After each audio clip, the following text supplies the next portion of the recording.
Sa ibang balita, patuloy ang pagsisikap ng pamahalaan ng Pilipinas na maisaayos ang pagpapauwi sa mga OFW na matagal nang nasa Saudi Arabia. Ayon sa DFA, hiniling na ng embahada sa Saudi Foreign Ministry na madagdagan ang bilang ng mga pinoprosesong dokumento. Si Aya Macalma sa detalye.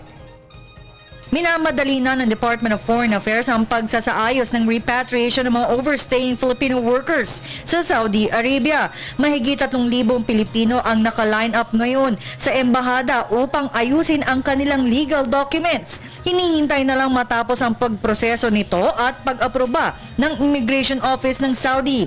Ayon kay DFA spokesman Raul Hernandez, sinisikap ng ahensya na makauwi sa lalong madaling panahon ang mga Pilipino, partikular na ang mga kababaihan, bata at mga matatandang may sakit. Kaugnay dyan ay humiling ang embahada ng Foreign Ministry na madagdagan ng volume ng pagproseso ng Pilipino kada isang linggo.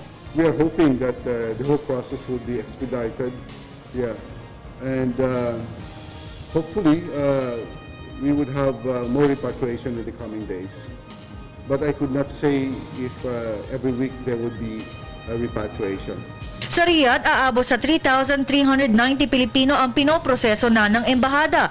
493 dito ay bata, 389 mga nanay, 1,348 babaeng domestic helpers at 1,164 ay mga lalaki. Habang sa Jeddah, aabot sa 37 Pilipino ang na-clear na ang mga dokumento ng Saudi Immigration at sila ay makakabalik na sa bansa. Dagdag ni Hernandez na lumilit na ang bilang ng mga Pilipinong nasa temporary shelters ng embahada. Gayunman, inamin ng DFA na ang mahihirap iproseso ay ang legal documents ng mga single mothers dahil ang mga babaeng may anak at hindi kasal ay itinuturing isang criminal case sa Arabia.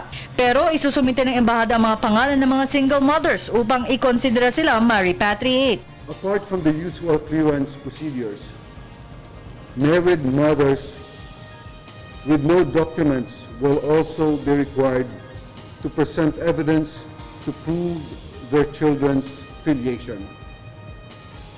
DNA testing might also be required. The most difficult to repatriate are the single mothers and their children because having a child out of wedlock is considered a crime under Sharia law. Samantala, 5 Pilipino ang dumating ngayon sa bansa galing Saudi Arabia, Jeddah. Naayos kaagad ang kanilang dokumento dahil sa ginawang overstaying matapos ang kanilang pilgrimage. Para sa Telebisyon ng Bayan, Aya Macalma.